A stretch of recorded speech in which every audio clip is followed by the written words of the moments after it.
Alright guys, so welcome to Makina Moto Tiangge 2024. Yan, so nandito tayo sa Bridgetown, Pasig. So ang dala natin ngayon para i-test drive ang bagong-bagong labas ng Suzuki.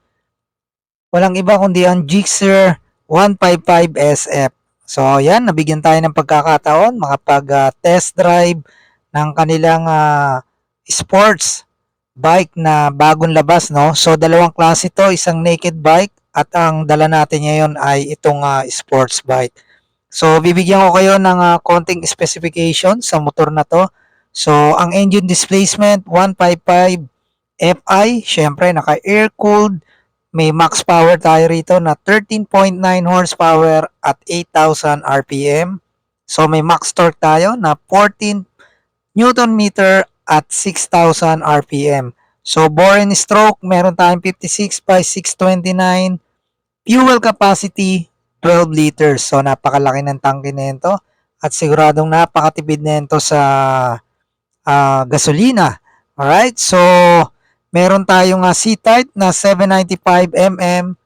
So may ground clearance tayo na 165 mm. So ang camshaft nga pala nito ay SOHC, siyempre nakatubad tayo dyan. Then meron tayong wheelbase na 1340 mm.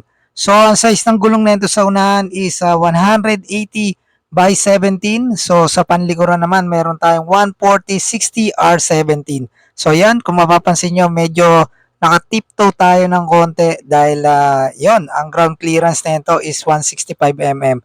So ang motor na to ay may bigat na 140 kg. Yan, so may fuel capacity na 12 liters at ito ay merong 50.2 kilometers per liter. So naka-LED lahat ng ilaw nito. Then naka-LCD display tayo dyan. So ang presyo ng motor na to is 114,900. So available na siguro to sa mga Suzuki branches.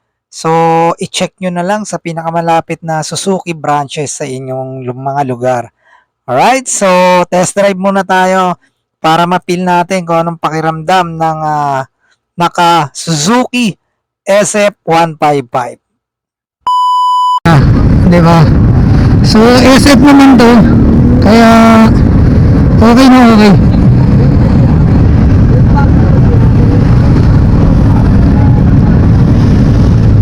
Ang haba ng pila. Bago tayo makapasok sa loob, ang haba pa ng pila.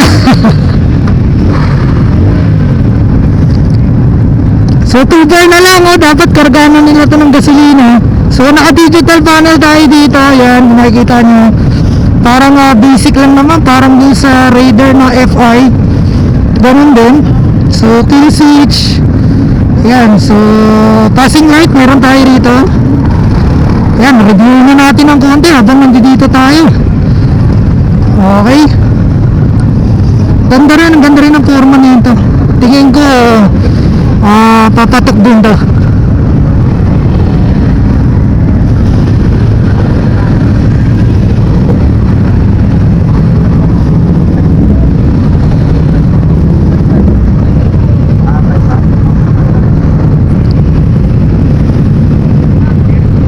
So mamaya susubukan natin yung Bristol, yung 160. Ito, ay hindi, yan ba yun? Hindi yan. Kala ko yan eh. So mamaya dito tayo sa Bristol Motorcycle. And guys, traffic ngayon si Sir Sak, medyo busy siya ngayon, naglalakad.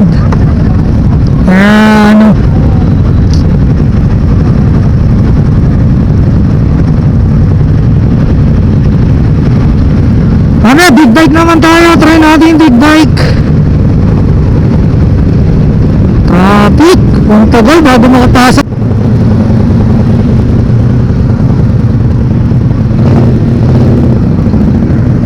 Yun mukhang Harley Davidson yung nasa likuran natin.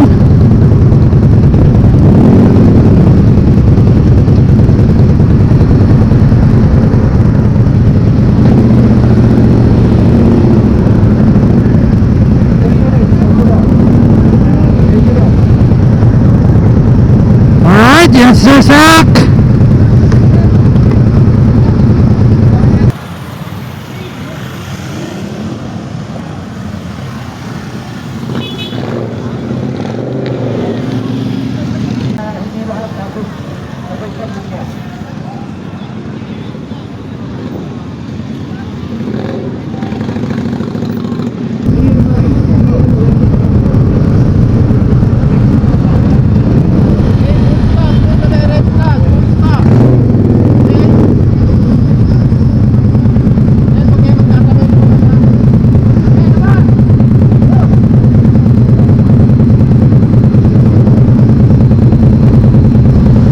may kalampag ng Kawasaki sa likod natin.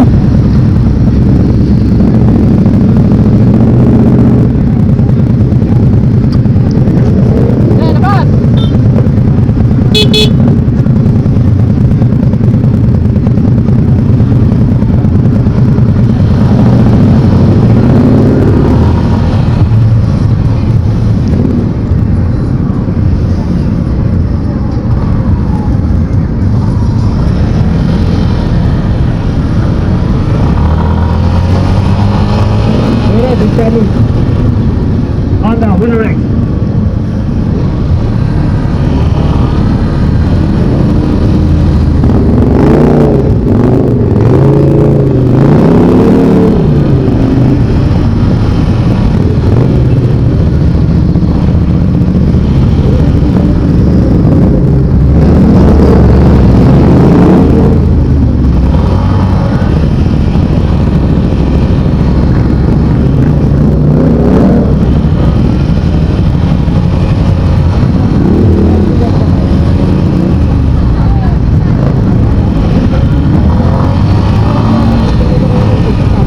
Tapos, okay.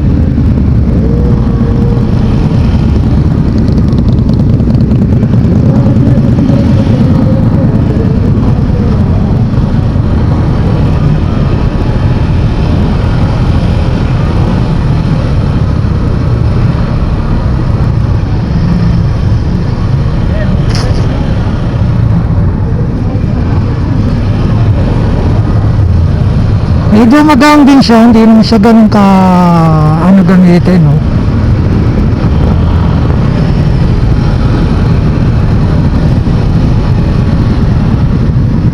Alright.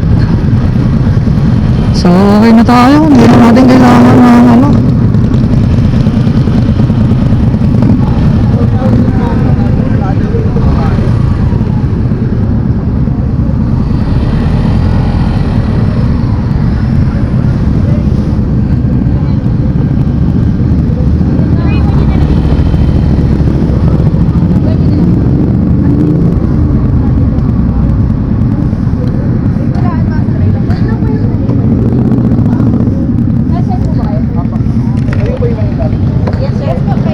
Wala pala siyang ano, size ng kill switch, no? Wala ata. Kanina tumatakbo ako rin, naka-stand ako. Naka-stand ka. Hindi ko napansin. Okay naman. Mag-start pagka Oo. Sobrang ganda naman, ganda ng handling. Sir, bigyan na kayo. May radar pa ako eh. Oo. Thank you ah. Jason, ma'am. Sir, stamp ko na lang po sila for free copy, sir. Sige, hintayin lang natin may bumalik, sir, ha? Thank you. Thank you, sir. Ay, salamat. Free copy po. Thank you, ma'am ah. Thank you din po. May pa-coffee ba? Nakamotor ka pa, may free service yan.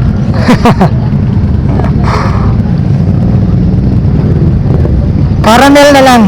Oo. Kawal ka muna. Dati tinanong ako nila kayo. Yan, thank you sa mga taga Suzuki. Yan. So, may pa free coffee pa sila rito. Yan. So, meron tayong saddle bag. Yan. So, yun yung tinestream natin, Gixxer SF. So, sobrang ganda ng handling. Yun ang masasabi natin doon. Hindi na natin iikot-ikot doon kasi maikli lang naman. Okay, goods na goods. Yan, shoutout sa mga taga ano to? Fuel up for free. So, ayan, libre tayo rito. Okay. So, yun, thank you very much sa mga taga Suzuki. Okay. So, yun guys, may libre tayo Suzuki. Yan, pa-coffee, no? Coffee milk, yan. Thank you very much sa mga taga Suzuki.